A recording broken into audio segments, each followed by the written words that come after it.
Welcome back to the 2 Months Podcast, presented by BioSteel and powered by Go Goat Sports. I'm your host, Joshua Marshall. Tonight, we got Clay Vanderham. He's back. He's with us. Vandy, how's it going? Vandy is dandy. Just wrapped up Jace's inline tournament in Red Deer. It's called the Battle of Wheels. Well run.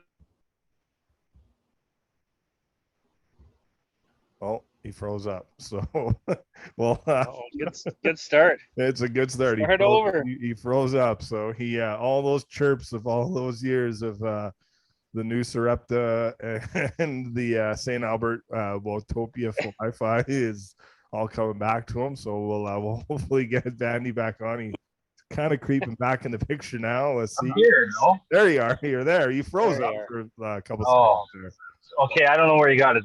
Red Deer teams are good.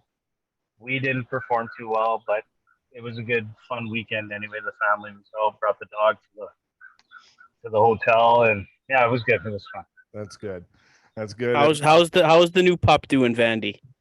The new pup is good. He's growing on me. So, Did he come with you? yeah, he did. He did. Yeah. There you go. Good. Nice. And we got Phil Stockley with us. Phil, how's it going? Doing pretty good. Nice to see the boys tonight. Yeah, Talk some hockey. everyone's outside. I got the AC going inside the house, so I chickened out. I'm not outside, but I will. I don't have the best setup here in the north side of Edmonton, so You don't want to go outside. You'll get shot at or something for sure. My mic will get stolen mid-pod.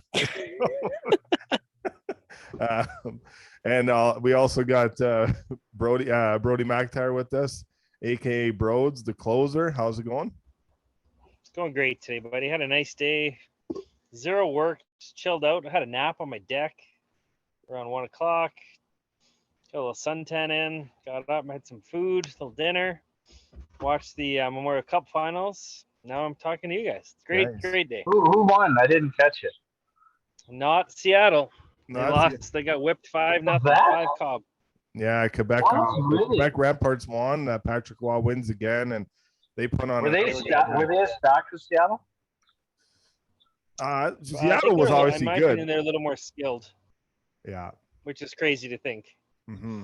Yeah. And they were smothering, man. Like they didn't give up anything. No, it was. They were hounding the puck. They were really, really good. Yeah, one of the best efforts I've seen in Memorial Cup Yeah. appearance in quite some time. So some really good players there. But I just that tournament alone, it's always fun. It's exciting. You know, Kamloops from all accounts did an amazing job hosting, and you know a lot of the alumni came back. So that's pretty sweet too, isn't that, bro? It's the alumni come back and get engaged in the community again, and you know get the excitement back up too. They loved it, man. And you hearing the guys talking about wanting to go back and when they're going to go back, and then being interviewed once they're there, they were just as fired up. They were like kids again, right? Yeah. Probably some of the best times of their lives, and they're thinking back 20 years ago, and they loving it. Yeah. Exactly. Shane O'Brien was gibbled. You see him on his live? He was the drunkest man in Kamloops today. Yeah. Yeah. He. Well, doesn't the whole alumni own that goddamn Kamloops team? They do. There's like Yeah. 9 former players that own it. Yeah, there's a bunch, isn't there? Yeah. Yeah. Yeah. They do a good job. But Vandy, your thoughts of what you've seen throughout the Memorial Cup? We'll kind of touch on that first. I was texting you guys last night. Like, I couldn't believe how stacked Seattle was. They got like $10 million payroll or something. Like, I'm like, It's holy an American fuck. Hockey League team. First of all, how is Dylan Gunter back in the dub? Yeah. Isn't he like 25 years old? It seems like we. And they got him for nothing, too. Yeah, and then that Brad Lambert came over from Finland.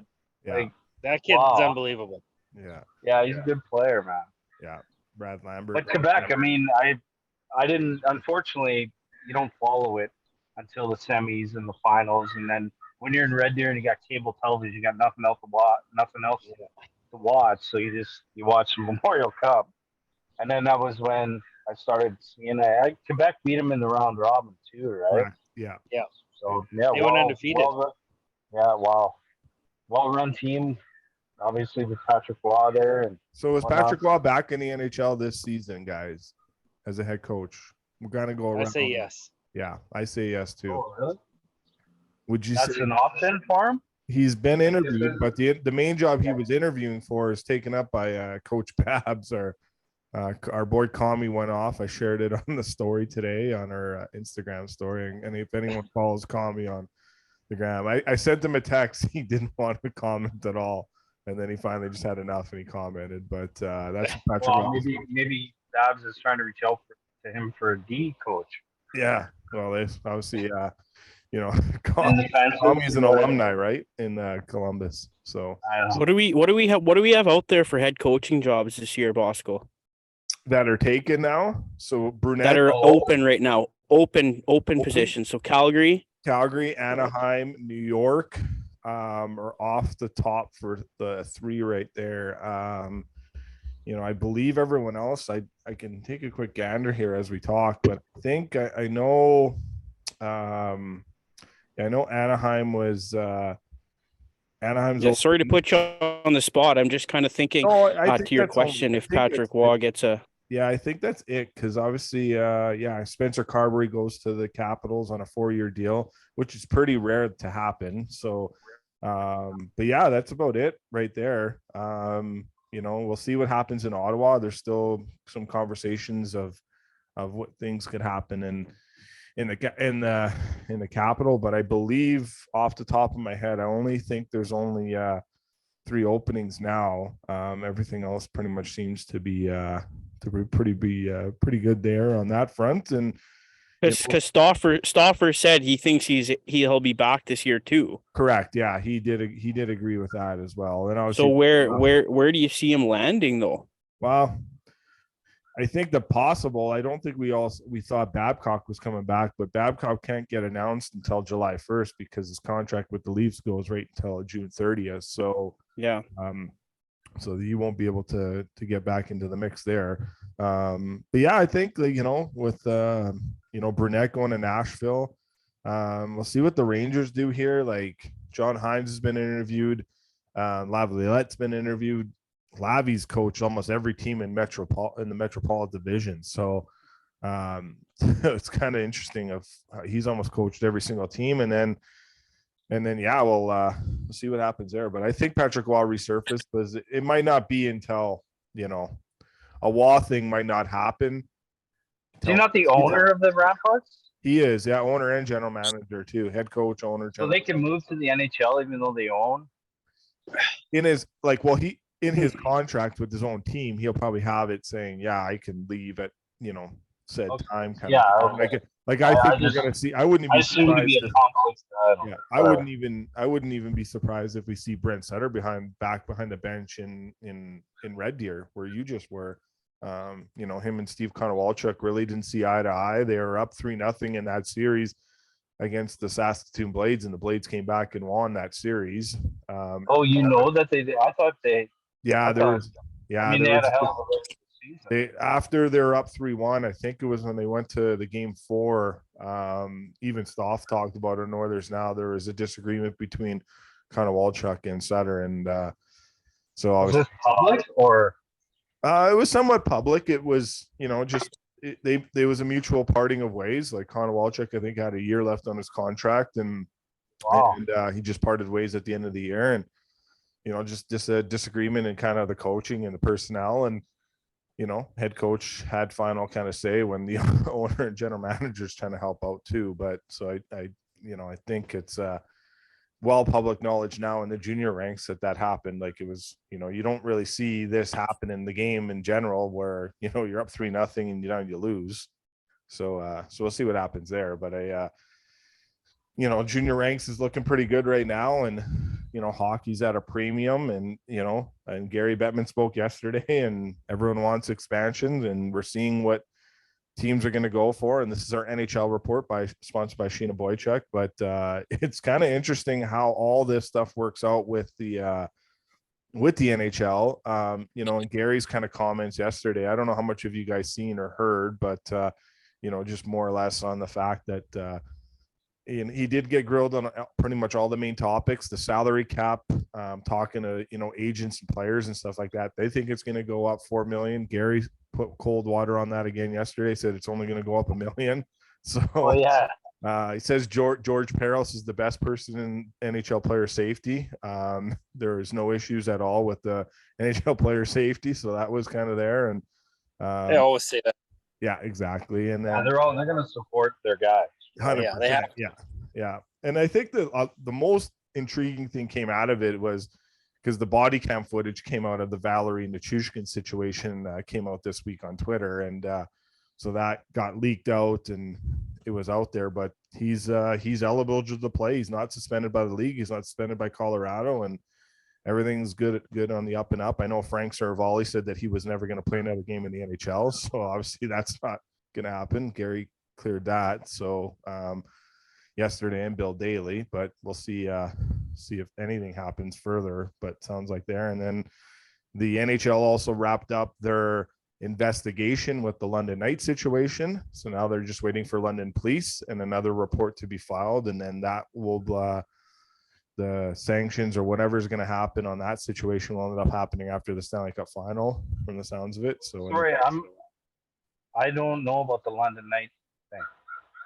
So that's the 2018 Hockey Canada team. It's not the Knights. Yeah. So happened. Oh, okay. Yeah, in London. Sorry. Yeah. So in London, but happened with the banquet that the London Knights have had there. So, but yeah. So Hockey Canada, we'll see what happens there on that. And that's been a main topic anytime Gary talks. But yeah, just the State of the Union address. Cap's not going up, and they think Ottawa is going to sell for $1.2 billion. The Ottawa Senators. So but that includes the rink deal and stuff, right? Like there's more. Yeah, there has to be more to a real estate play to that too, right? So I can't just see that team alone being sold for that. But and Arizona's not going anywhere. And Arizona staying, correct. And that was another thing he also said too. So they have two other options that they can find, and they'll stay there. So he's not letting Arizona go, but baby. Yeah, that's his baby for sure. But what were you guys' thoughts on the finals last night, Phil? I don't know how much you saw. We'll start with you on the Stanley Cup final, game one of the Vegas Gold Knights pulling off a 5-2 win. Well, I actually predicted Florida to win this whole thing in 5, so I'm kind of starting to worry a little bit about that one. But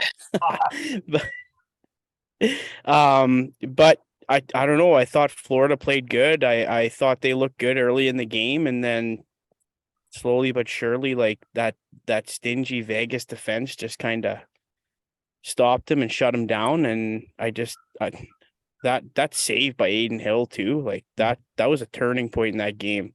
Yeah, that paddle save. So yeah, I don't know. I'm really hoping for a Florida comeback next game, and maybe they'll rattle off 4 in a row here, and I'll get that shout out from Bob Stauffer. Hey, yeah, he said he would give you one if they win. So, Vandy, your thoughts on this Cup final, and probably more or less, what's your thoughts on this pairing of Haig and White Cloud in that fourth line with Colasar, Waugh, and Carrier? Carrier 16 goals, Waugh 14 goals. Colasar, I think he had 8 goals or 10 goals, and just that, that support, how much you need that in the playoffs.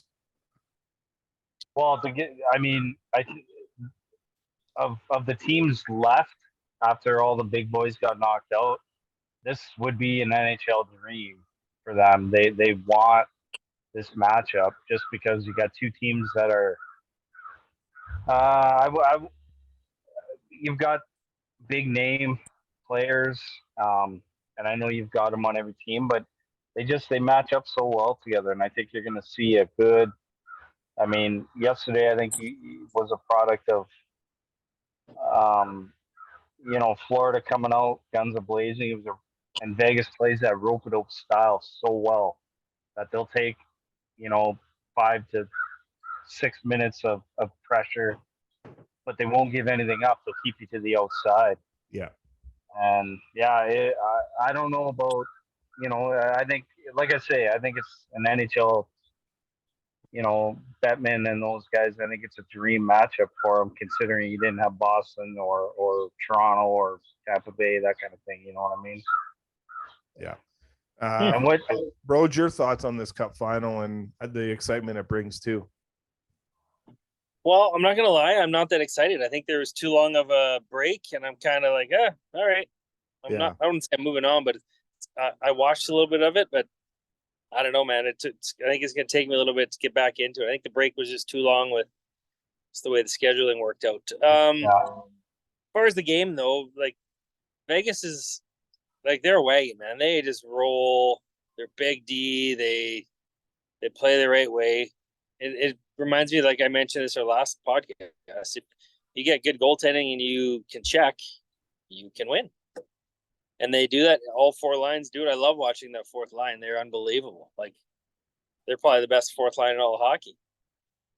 So I don't know. I like watching them. I'm actually hoping for Florida just because they're the underdog, but I don't know, man. Vegas looks pretty. They look almost unstoppable.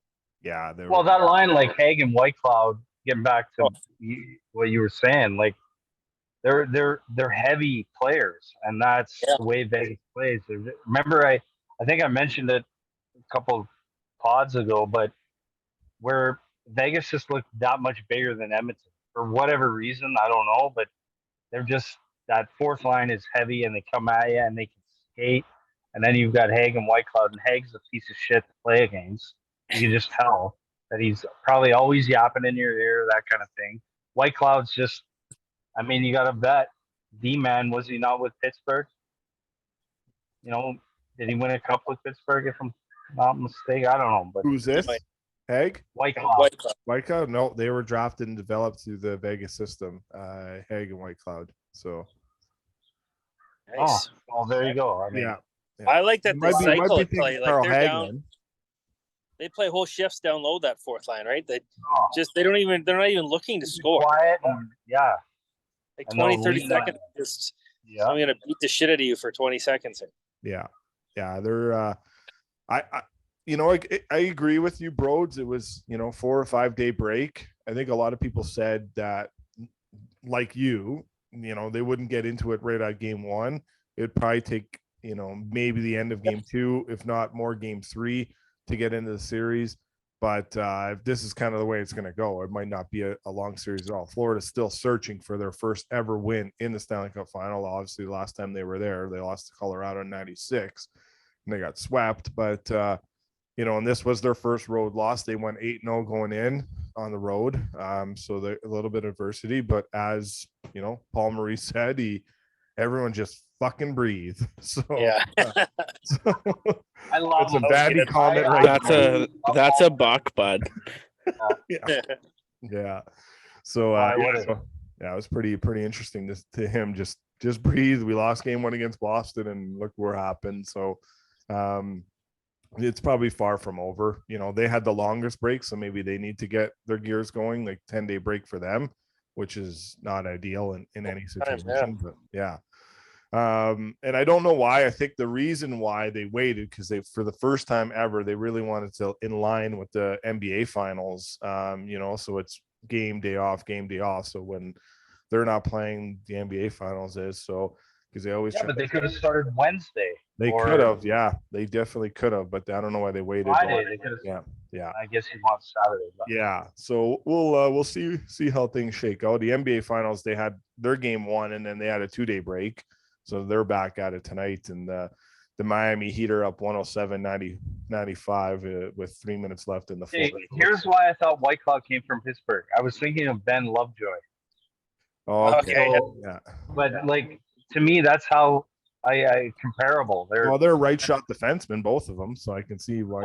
I didn't know what way they shot, just the way they play. Right? They're just anyway. So all you online warriors can chill out now. Vandy just corrected himself. Yeah, I have all the DMs filled up with everything you're saying.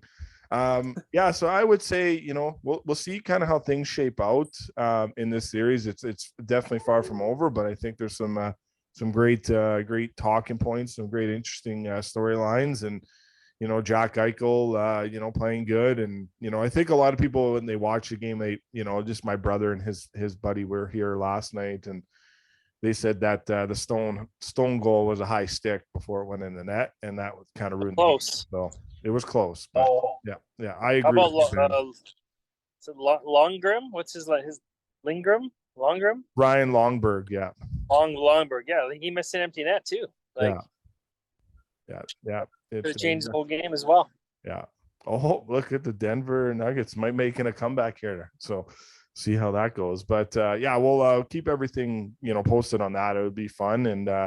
And then, yeah, Phil and I, just to plug this earlier, this interview will drop on Wednesday. We did an interview with Riley Sheehan.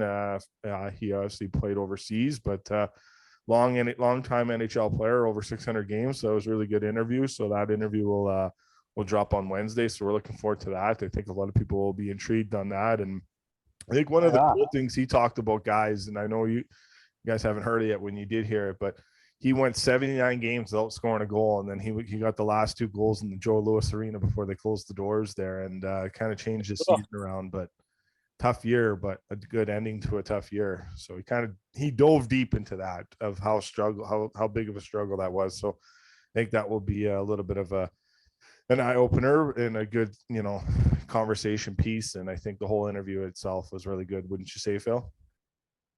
Yeah, it was awesome.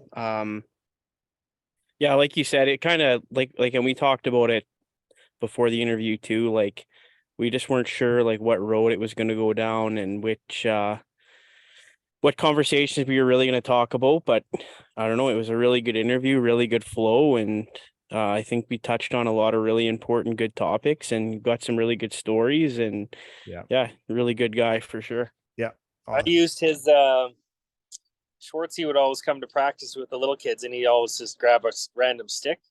And the one day he brought Sheehan's stick, and his stick, it's like, Ryan O'Reilly's got that little hook right at the very end. Yeah. He's got the same type idea. Like, you could toe drag that thing like a mofo, but shooting it's man, those guys, their curves, they must go crazy adapting them and changes. His has a huge little hook right at the last couple, I don't know, quarter of an inch, maybe half an inch. Mm-hmm. It's wild. That's interesting. That's interesting you say that too, because Bosco, weren't you telling me he was like one of the best face-off men?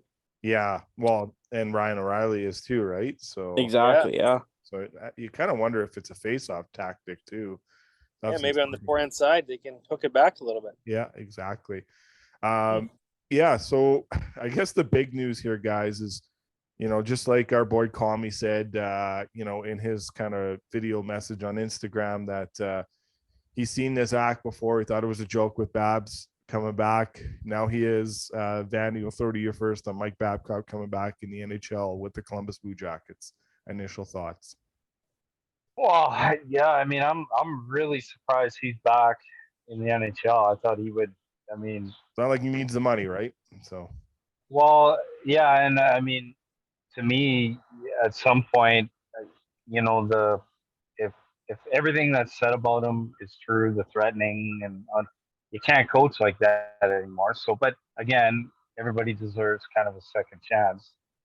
So I don't know. I mean, I would think, I think it was Brody that mentioned in our chat that how does Goudreau, what does he think about it? I would think that management would be consulting with Line A and Goudreau and those, Werenski, just to, hey, is this going to be okay? And I'm sure they've introduced, he probably came in, did interviews while the players were there, and maybe the players had questions. I don't know how that works, but yeah, I mean, look, at the end of the day, whatever is said about Babcock, negative stuff aside, I think at the end of the day, he's a good coach, and maybe he can turn that, because that organization has enough talent to where they shouldn't be bottom feeders. No. So you'll see what happens there. Bro, your thoughts on this hiring and kind of what it means for that organization? And, obviously, Vandy touched on it with the second chance, but where are you at? I go back and forth, boys. I think, well, one, the GM clearly likes a hard-ass coach, right? He's gone Tortorella, he's gone Babcock. Clearly didn't learn anything if he still thinks that a hard-ass is the way to go. I'm not saying it is or it isn't, but I go back and forth. I think he, like Bandy said, he's obviously a good coach. He's got a great record. He wins. On the other hand, sounds like he's an asshole, right? He was a dick to Marner. Dick, like ask Johan Franzen how he feels about him, right? Ask Kami how he. But Jason Spezza, Mike Medano, right? Like, okay, Mike Medano, that was a dick move too. But that's of all the guys he's coached, we've named what, 6 guys? yeah. How many guys has he coached? So that's what. Correct. Maybe it's the 1% rule. I don't know. Maybe the other guys all like him. I have no idea. But Well, Elliot Friedman reported last night on Hockey Night Canada that he thinks Rick Nash, who is part of the Blue Jackets management core, was the one that pushed for this because he had him in the Olympics and his experience was really good. So he thinks that kind of played a big factor into it. I don't know where you come out on that, Phil, and in your thoughts on that situation with Rick Nash and, vouching for him. Well, and that's the argument I had with my brothers this last week, because they were talking about the same thing, like Gaudreau, and like my argument back is like, Johnny Gaudreau had career numbers under a tyrant of a coach too, in Daryl Sutter. And then you look at a guy like Laine. Like, what's it going to take for Laine to actually get it going and play to his potential too? Maybe this is what it's going to take, right? A guy like Babcock coming in there and but that's the thing. Like, is Babcock going to change his style and be a different coach than he was before? Because if he is, maybe you're not interested in Babcock anymore. Do you know what I mean? Like, does that change him enough to be like I don't know. So for me, like, let's look at it at the end of the day. This guy coached Team Canada. This guy was always the first choice to coach Team Canada. Like, when Team Canada was going to the Olympics with NHL players, like, wasn't it just a given? Like, Mike Babcock's their coach. Well, there was a bit of it was Joel Quenneville's job, and then Joel Quenneville got sick, and Babcock came in, and then it's been Babcock ever since. Bill is going to get hate mail from Tommy. Yes. Yeah, exactly. Yeah. do you think you guys think he can honestly change to be less of a I personally don't. I don't even think he needs to change. Maybe like Does Columbus want him to? Might not. Correct. Yeah. I mean, you Bosco just said it. I mean, Yarmo, he likes the hard ass guys, right? So Yeah. Yarmo's still involved, right? Yeah, I personally do too. Yeah. Really? Obviously, there's still a shelf life for Torts, and listen, but now, at what point do you look at the players then? If this thing, I don't want to predict that it's going to fail or not, but like Laine had Paul Maurice, mm-hmm. right? Yeah. I mean, maybe this guy isn't motivated. He does have a graded education, so maybe he's just dumb. Yeah. We'll see. Yeah. See what happens. Yeah. We'll move over to the Toronto Maple Leafs team here. Obviously, hiring Brad Treliving. I absolutely love the hire. I've dealt with Brad. I think he's an amazing person. I think he's an amazing hockey mind. And I think he's going into a situation where he just learned a lot from his previous situation and, losing players. And, he's going into, like when he inherited the Flames job originally, he didn't hire Bob Hartley, but Bob Hartley went on to win Coach of the Year. Daryl Sutter won Coach of the Year. Obviously, Daryl is a guy that he hired, but we'll see what happens here in this situation. But I think it's a great hire. He's got about 3 weeks here to figure out if he can get Austin Matthews signed before July 1st. If not, then that's going to be a tougher conversation going into July 1st, because then Matthews holds all the cards in that aspect, because his no trade clause kicks in and he picks the team he wants to go to. But I do think it gets done, but I do think Austin Matthews signs a 3-year contract extension. I don't think he signs anything maybe longer. Maybe he signs a 5, but I pretty much think it's going to be, if he resigns in Toronto, it'll probably be a 3-year deal. But why do you think that?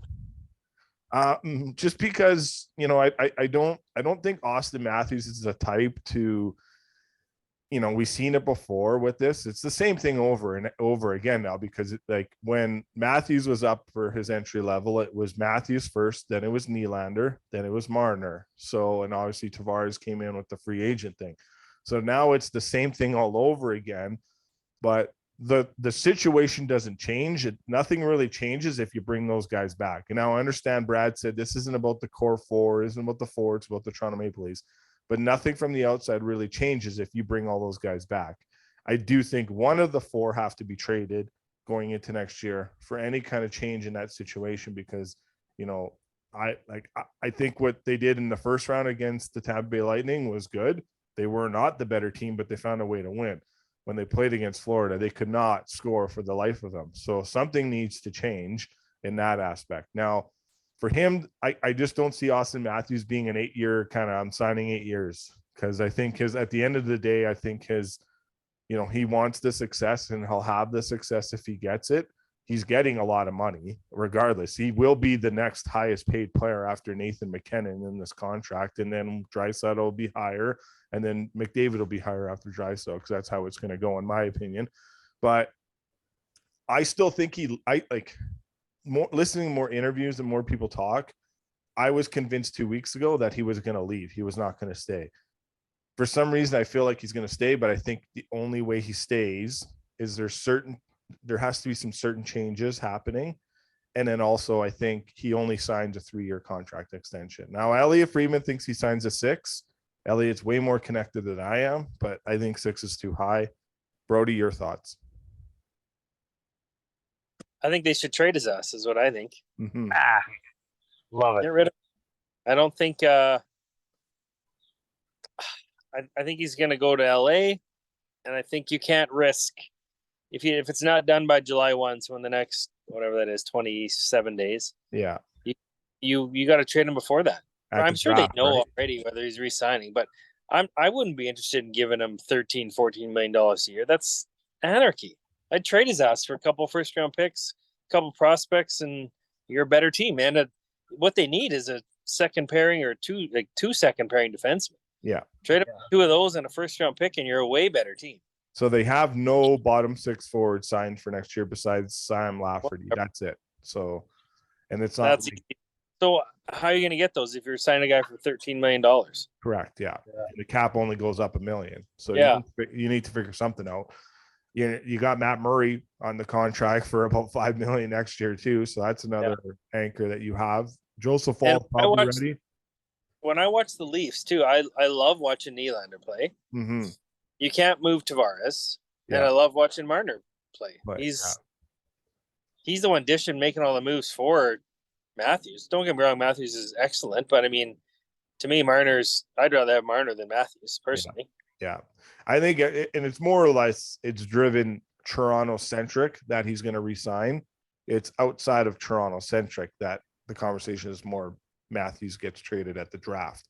Because if he's getting traded, he's getting traded at the draft. If he's not traded at all, then it's Johnny Gaudreau all over again for Brad Treliving. Yeah. So because he's walking July 1st is what he. So on the other side of things, if you're we'll just say the Oilers because we're in Edmonton, won't be the Oilers, but why would you want to trade for Matthews and have to sign him for $13 million? Like, why would you ever want to do that? Yeah. That seems like crazy talk. It's an absolute absurd amount of money to pay him. He doesn't deserve $13 million. No. And hey, I'm a Leaf guy. I'm a fan, but you know, he has not shown you anything at the most important time of the year that he's worth $13 million. Now, Draisaitl has. Bro, do you think do we think that he needs to be signed then traded, or traded and then signed? Because he'll just get traded, so they won't be. It won't be a like. So, but if you're a team, trade, yeah. Why would you give up a first round pick, a second round pick, some awesome prospect, and a second pair defense for a guy for 1 year? Doesn't make any sense. Yeah. And you don't have any money to do that. You have to trade back $13 million. Yeah. No, not 13. What's he make this year? He's 11.3. Yeah, so you got to trade $11 million, give or take, back the other way. Like, that's a lot of contracts coming the other way. Correct. Just to make it work. I don't know. Yeah. I wouldn't even want it. Like, I bet you 2/3 of the league's like, no, I don't even want him, just because that reason alone. Mm-hmm. Like, why would you want? It makes no sense. Why would you want a guy that you're gonna have to re-sign for 1 year, or you lose him, or you're gonna have to extend him for $13 million? Like, who would want that guy? Yeah. and he's never done anything other than he's a really good goal scorer. Don't get me wrong, but on his resume, he loses it when it matters. Yeah. I'm not saying it's obviously a team game. There's lots more to it. But it's not wrong that's to what his say resume that, said. though. It's not wrong to say that. The resume shows when push Yeah. comes to shove, he is not there when it matters the most. He does not show up when it matters the most. So I bet you stats are pretty good in the playoffs, but his teams don't win. yeah. Yeah. Phil, you've been pretty quiet here. What's your thoughts on Brad Treliving coming to Toronto and the situation he has in front of him? Just first of all, I would take Austin Matthews in a heartbeat. I think he's an excellent player, excellent goal scorer. I know what you mean about the money thing, but I personally don't think any of these hockey players deserve the money they make. But anyways, on another note, Brad Treliving, I think he learned his lesson with Matthew Tkachuk when he had the opportunity to sign him long term and didn't do that. And the fact that they both, him and Gaudreau, went up at the same time. I just think Brad's learned his lesson. And I kind of agree with what Elliot was saying. I think it is going to be longer than 3 years. I think it's going to be about 6 years. And I think this is how Brad's going to win over the Toronto fans. And he's got a tough situation in front of him. I like that angle, Phil. That is a good way to win over the fans. I know we're all kind of we got different opinions. Vandy, your overall thoughts? Brad, Sheldon Keith, Matthews, a lot going on there. Great hire. I mean, is Tree gonna stick with Keith? Do we know that? I don't. Is that according last night? He's getting an extension. So okay, yeah, good. That's all right. Free fire, man. That's a free bullet in his pocket. It's just sitting there. Yeah, because Brad said he's like, if we're sitting here today, as the day he got hired, there was 5 or 6 coaching openings at that point. Now they've shrink down. He would be up for all these coaching openings. So he goes 115 point season, 111 point season, back-to-back years. That means something. No doubt He's got another year left on his deal. So apparently he's up for an extension. It's either an extension or they let him go. They're not going to go. He's got his work cut out for him. He's got to, make lemonade out of lemons. You got to. And Treliving, we know him. Bosco, you know him on a personal level as well. We've seen what he did in Calgary. So yeah, I mean, he's the guy for the job. What was the other part of that question? Do you think, with the situation he has dealt with them in such a short period of time, obviously he said Austin Matthews is number 1 priority. As of next week, he'll be flying to Arizona to go meet with him. He's already met with Keith twice. So I think that's just going to be put there for now. It's, we've had the conversation. We'll see what happens, but let's try to get Austin re-signed here. And I think we'll know. I think by end of the week, maybe this time next week, we'll know if Austin Matthews has obviously he cannot phically sign the contract till July 1st. So, but if we know that he's traded, it'll leak out. Yeah, that's what I mean, right? So that always does. So, so we'll see where that goes. I think he goes in Look, the Leafs are a good team, man. They're very good. Yes, they are a very great team, but they're probably 2 or 3 pieces away from really taking a run at and Florida. Yeah, I don't think any of us are saying they need to blow it up. No, I agree. But to find and it's, I don't think you're going to need to spend a lot of money to find what you're looking for. Mm-hmm. That makes sense. Yeah. You know what I mean? I think you can find it, and I mean, now you're going to trust on your scouting staff, and obviously Brad Treliving negotiating contracts. But I had a go ahead, Phil. No, you go first. You go ahead. Imagine after next season, you can't go into a season with $24 million tied up in Matthews and Tavares. You just can't. That's too much money. Yeah. No matter how much the cap goes up. It's crazy. It could be 25. I don't think you have a choice. They're not going to have a choice. I don't think they're going to have a choice. Trade him. $11 million to trade Tavares though? Like, unless you're saying trade, you Oh, Yeah, not trade trading Matthews, Tavares. right? But with the cap only going up $1 million, like That's next year, right? Then the year after I'm more meaning it goes up. Yeah. Even $4 or $5 million, it goes up. The Say great it goes thing- up 5 million. right. The And have great 20 thing, But then it's million. gone. It's gone on one guy, right? Yeah, it's gonna exactly. be Oilers benefit a lot from this situation because the way the contracts went for McDavid and Draisaitl, because the cap will be around $95 million to $97 million by the time these guys are up. So, and we know that, like, the big thing is that I agree with Elliot. So the core four in the core four in Toronto, they didn't take a discount. They took the most amount of dollars they got. So they took Kyle Dubas to the woodshed and back. And Good for them. Yeah, exactly. Now, we all kind of overreacted when Draisaitl signed his contract because I don't think he wasn't the player he was when he signed a contract. Now we have seen what it has happened, and that contract's been a very good contract. Now I don't think he takes a discount. I don't think McDavid takes a discount at all. Like, so I think these guys will just be, and it may just be a $1 million bump up from McDavid where he's at, 12.5. He might go to 13.5. Who knows? So underpaid. He should be getting paid like 40 million. Yeah, I think a lot of people said, 29 million. Then you're going to be playing the back end on that team, Brody. I know. Yeah. But legit, like the amount of revenue he brings in and the ticket sales for every other team, he's worth 30, 40, 50 million a year to the owner. If you ask the owner, how much is McDavid worth? Fuck, $50 million probably. Yeah, exactly. Yeah. I just had a quick one back on Brad Tree Living for you, Bosco. So I know I've heard in the past, I don't know if these rumors are still circulating, but like Nylander being linked to Calgary.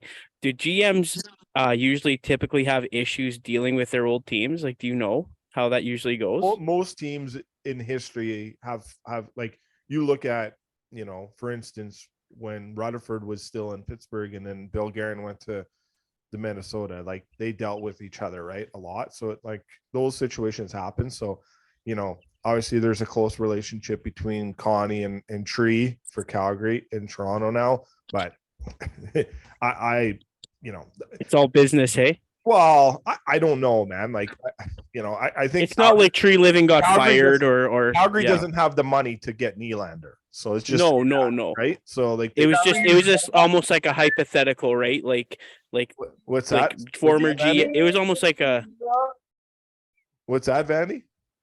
Dreamweaver. He's thinking that he's getting Nylander out of Yeah. Toronto. Well, he's from Calgary, so he wants him to go back home. He's originally born in Calgary. exactly. And then Cale Makar also next year's coming to Calgary too, Yeah, coming home. Yeah. So what's interesting Taylor about Hall maybe coming home too. thing about Tree Living is he's not allowed to do the draft. Yeah, he cannot be at the draft table at all. Okay, So, and how stupid is that? Like, it's obviously, stupid because on the other hand, Dubas can be at the draft table for the Penguins, but that was Calgary. Calgary said you can talk to him, but our condition is I think I don't know. The best thing is that was reported. Tree was on an interview much later in the day, and he kind of put cold water on it. He's like, let's just see what happens in the next few weeks. So, because like realistically, whether he's there or he's not, he's still pulling all the strings, and it's already given all his information on what Calgary's doing and their list on this and that. Toronto only has that information's been shared regardless. Yeah, Toronto only has 3 picks in this draft anyway. So Yeah. it's not like they got 18 picks and there's tons of guys. They got a first round pick that's Boston's, and I think they got a 5th and a 6th round pick, and that's about it. So, but yeah, we'll see what happens there. I most guys at that point, they're Wes Clark, who runs the draft for Toronto, he's already done all his work. So I don't think the GM coming in is really going to change anything within a month of that. But we'll see what happens there. He might have a guy here or there that he really likes. Yeah, like Brad could probably be in a press box up in Nashville somewhere and calling it down or whatever if he really needs to. But he's just going to be down there with the fake nose and the mustache. They already talked about that on TSN Overdrive. They said I got a wig for you and a mustache and a new set of glasses. So he's like, wouldn't that be cool to sit at a table and just listen? Oh yeah, I want that so badly one day just to experience. That'd be unbelievable. Yeah. or even just be on the draft floor as those insiders are. That would be pretty cool. I put out a tweet today, man. You know, I'm seeing like Spit and Chicklets, Missing Curfew, all these other podcasts out there. I know we're not in that realm of them, but just how they're covering the Stanley Cup final.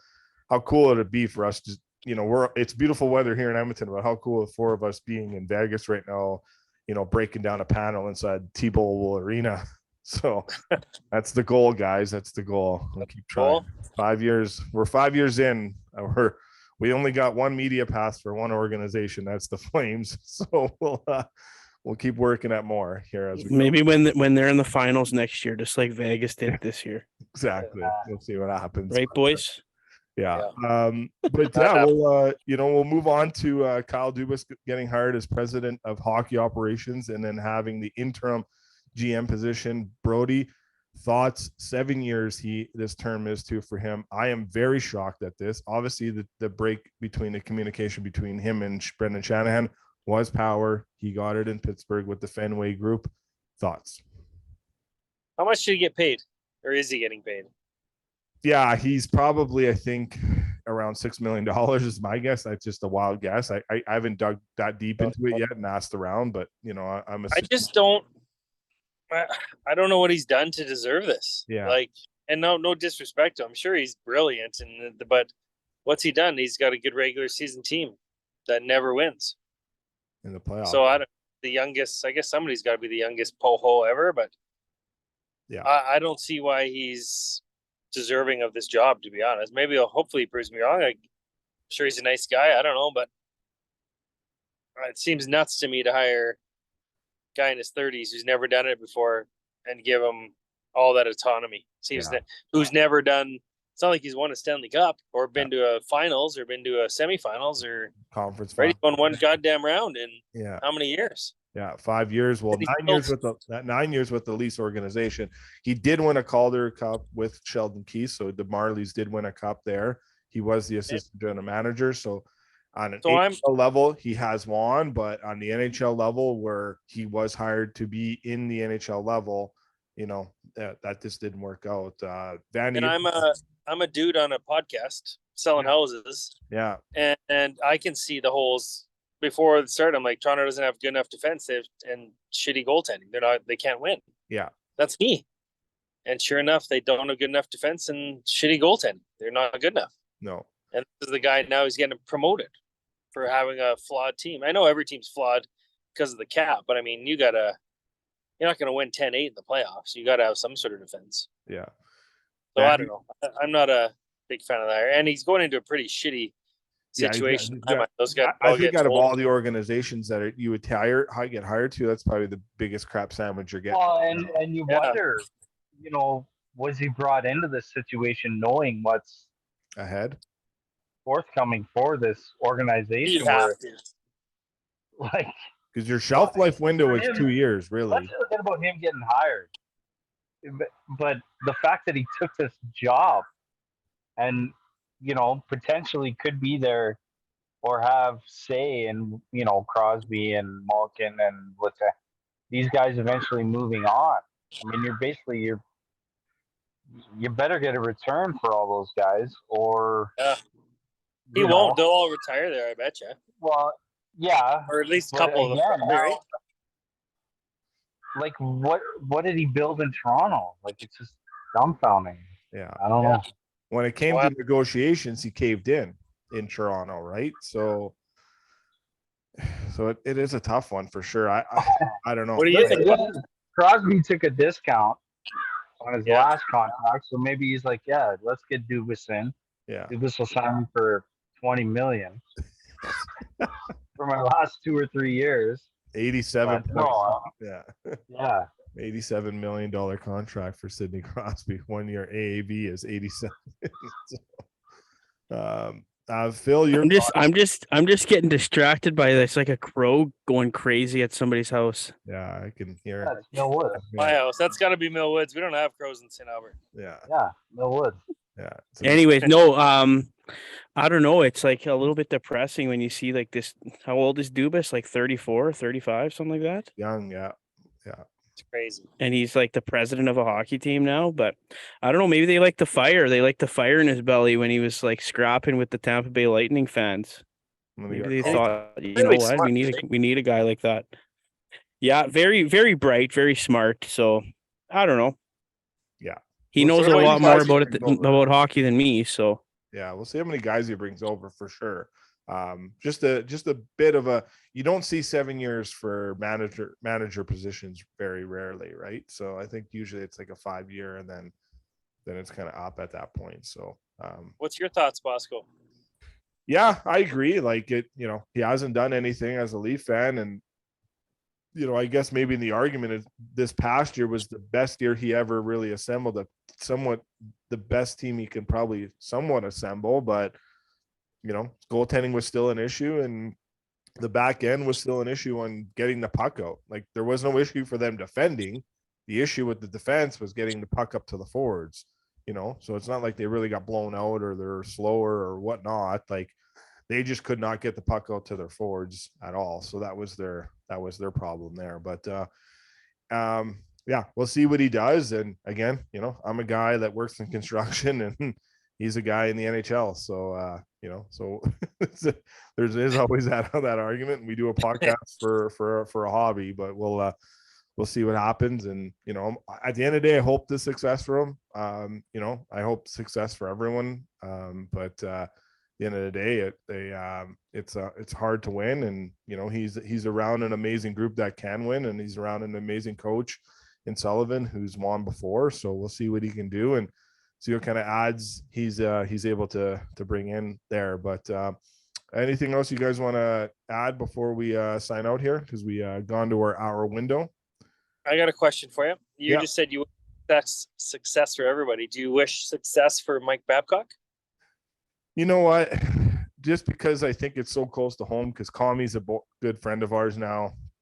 Unfortunately, I don't know. It's a tough one, man. Like Kami said in his video, I don't know if you guys watched it, but he goes, I did. Yeah, he pretty much said, he's like, I got some buddies on that team, but I hope that organization has the least success as possible. At kind of quoting him, you would have to find the video for sure. But at the end of the day, I hope he changes. I think he's done a lot of, I'm not perfect either. So I've done some bad in my life too. So I'll first admit that. And obviously he's done it too. Find anyone that's perfect, but I hope, it would be a shame if we're 2 months in, 3 months into the season and some stories start leaking out, because, those conversations are more prevalent now than they were before. A lot of the stuff was covered up in the past and not brought out until much later dates or, seasons after they're gone. And for instance, for him, all this really didn't get brought to light until he was fired from Toronto. And that was the first time in his life he was ever fired. So we'll see what happens. Every other time he ever left an organization, his contract ran out and it never came back. So I hope for his sake and the people that around him that he doesn't hurt anyone anymore with the side of mental health, because it's very obviously the people that are speaking out were hurt because of mental health reasons, and mental health is way more better today than it was yesterday and before. And just like the Kyle Dubas situation, I know he said 2 weeks ago, it's Toronto or nowhere, but 2 weeks, so much happens in 2 weeks. The landscape in his world was different 2 weeks ago, the day he made those comments, to the day that he took the job in Pittsburgh. And he didn't take the GM job. He took he a pole job. He didn't exactly. And that was, he took a much different position. I think the Penguins will hire and it sounds like there was a lot of female names being brought up in that position. I think it's going to be someone younger that he can help mold into that position. It sounds like that's the direction they're going to go for, a general manager in Pittsburgh. And I think with Babs, I hope, because I think what Vandy said earlier, that team, there's good players there. And he has a player who took 2 years off, and Alex Texier. He stayed home in France for mental health reasons, and now he's going to coach Mike Babcock. So I hope for that sake that, Texier's experience. And listen, don't be fooled by thinking that Yarmo just hired him without talking to situations and people. SCA and Goudreau, like, so, you know, maybe he pulled the wool over everybody's eyes, but he could change. Yeah. As well. People deserve a second chance. Yeah. I I get hope the so. angst. Yeah, and I mean, I get the angst and all that other stuff, but nah, at the end of the day, if he's hired, I mean, Yarmo's a smart guy. Yeah. And he made, we're all going to get hate mail from Kami, but Yeah. Kami's our boy. I support him, but I hope in the situation that things are better. So, and because he has a player that has fought some mental health in the last 2 years, I hope, hope that situation's better and it's not smoke and mirrors and it's not, out for the camera, but we'll see. Anything else you guys want to add before we jump out? No, I'm good, bud. All right. Everyone be humble, be kind. We'll chat with you guys here in a few days. Have a good one.